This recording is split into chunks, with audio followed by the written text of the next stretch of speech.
നമസ്കാരം. 15 ദിവസത്തെ ഒളിവ് ജീവിതം അവസാനിപ്പിച്ച് രാഹുൽ മാങ്കൂട്ടത്തിൽ പാലക്കാട് ജനങ്ങൾക്കിടയിലെത്തിയപ്പോൾ വേര് പറഞ്ഞത് CPM തന്നെയാണ്. ഒളിവിൽ പോകും മുമ്പായി കുറ്റം ചെയ്തിട്ടില്ല എന്നുള്ള ബോധ്യമുള്ളിടത്തോളം കാലം നിയമപരമായി തന്നെ പോരാടും. നീതിന്യായ കോടതിയിലും ജനങ്ങളുടെ കോടതിയിലും എല്ലാം ബോധ്യപ്പെടുത്തും, സത്യം ജയിക്കും. ഇതായിരുന്നു അന്നിട്ട പോസ്റ്റ്. ഇന്നിതാ വീണ്ടും ഒരു പോസ്റ്റ് ഇട്ടു. ജനം പ്രബുദ്ധരാണ്. എത്ര ബഹളം വെച്ചാലും അവർ കേൾക്കേണ്ടത് അവർ കേൾക്കുക തന്നെ ചെയ്യും. എത്ര മറച്ചാലും അവർ കാണേണ്ടത് അവർ കാണുക തന്നെ ചെയ്യും. പിണറായിയുടെ മുഖമടിച്ചു കൊടുത്തൊരു മറുപടിയാണിത്. രാഹുൽ മാങ്കൂട്ടത്തിൽ പാലക്കാട് വോട്ട് ചെയ്യാൻ എത്തുമെന്നും MLA ഓഫീസിലേക്ക് തിരിച്ചു കയറുമെന്നും ഒന്നും മാങ്കൂട്ടത്തിനെ എതിർക്കുന്നവർ, അദ്ദേഹത്തിന്റെ രാഷ്ട്രീയ എതിരാളികൾ സ്വപ്നത്തിൽ പോലും വിചാരിച്ചിരുന്നില്ല.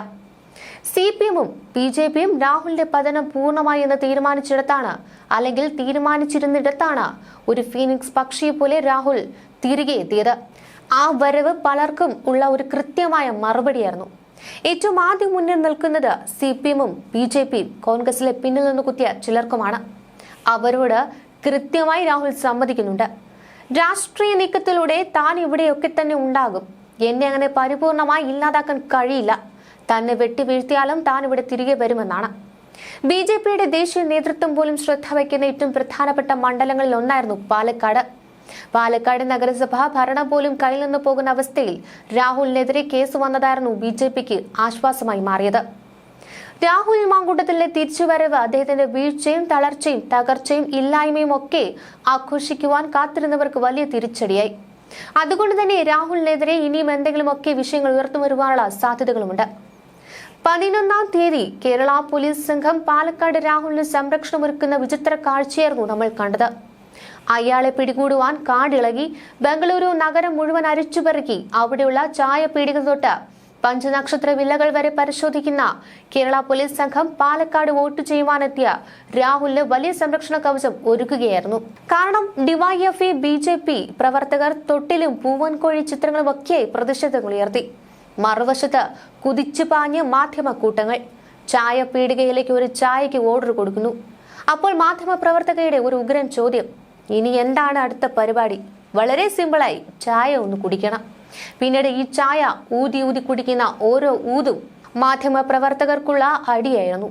അങ്ങനെ ആ മാധ്യമ പ്രവർത്തകരെ പരിഹസിച്ച് ഊതി കുടിച്ച ചായയെ അയാൾ സ്വയം സായുജ്യമണയുന്ന ഒരു കാഴ്ചയായിരുന്നു നമ്മൾ കണ്ടത്. 2 ബലാത്സംഗ കേസിലെ പ്രതി, ലൈംഗിക വൈകൃതത്തിന് ഉടമ എന്ന് പിണറായി വിജയനെ പോലുള്ളവർ പരിഹസിക്കുന്ന ഒരു നേതാവ്, അയാൾക്ക് എങ്ങനെ ഇപ്പോഴും ഇത്രയധികം ജനപിന്തുണ ആർജിക്കുവാൻ കഴിയുന്നു? ഇപ്പോഴും സമൂഹ മാധ്യമങ്ങളിൽ ഉൾപ്പെടെ ആളുകൾ എന്തുകൊണ്ട് അയാളെ സ്നേഹത്തോടെ വാത്സല്യത്തോടെ ചേർത്ത് പിടിക്കുന്നു?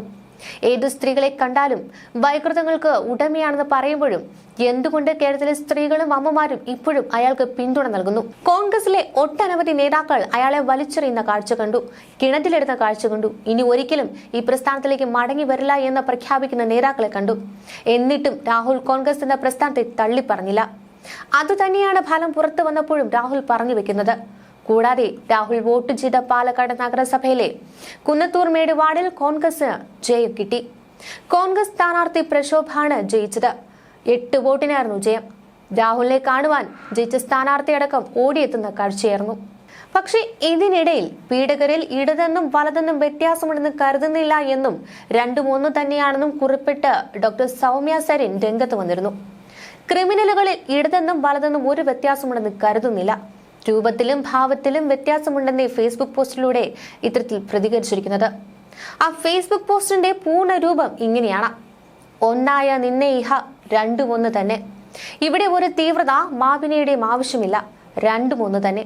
പീഡകരിൽ ഇടതെന്നും വലതെന്നും ഒരു വ്യത്യാസമുണ്ടെന്ന് താൻ കരുതുന്നില്ല, ക്രിമിനലുകളിൽ ഇടതെന്നും വലതെന്നും ഒരു വ്യത്യാസമുണ്ടെന്ന് താൻ കരുതുന്നില്ല, രൂപത്തിലും ഭാവത്തിലും വ്യത്യാസമുണ്ടെന്നേ ഉള്ളൂ, 2-1 തന്നെ.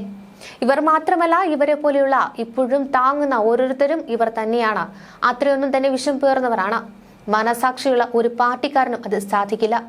അത് ഏത് പാർട്ടി ആയാലും കൃത്യമായ അന്വേഷണങ്ങളുടെ ശക്തമായ തെളിവുകളുടെ അടിസ്ഥാനത്തിൽ ഇവർക്കെതിരെയുള്ള ആരോപണങ്ങൾ തെളിയിക്കപ്പെട്ടാൽ പുറം ലോകം കാണിക്കാതെ അകത്തിടുവാനുള്ള നിയമം നെഞ്ചുറപ്പുമാണ് ആവശ്യം.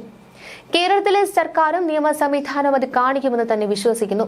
ഇനി പൊങ്ങരുത് ഒരുത്തിന്റെ കൈയും കണ്ണും നിസ്സഹായരായ പെണ്ണുടലുകളിലേക്ക്. അത് ആരായാലും എവിടെ നിൽക്കുന്നവർ ആയാലും, കാരണം അത് ഒന്ന് തന്നെ എന്നായിരുന്നു ആ കുറിപ്പ്.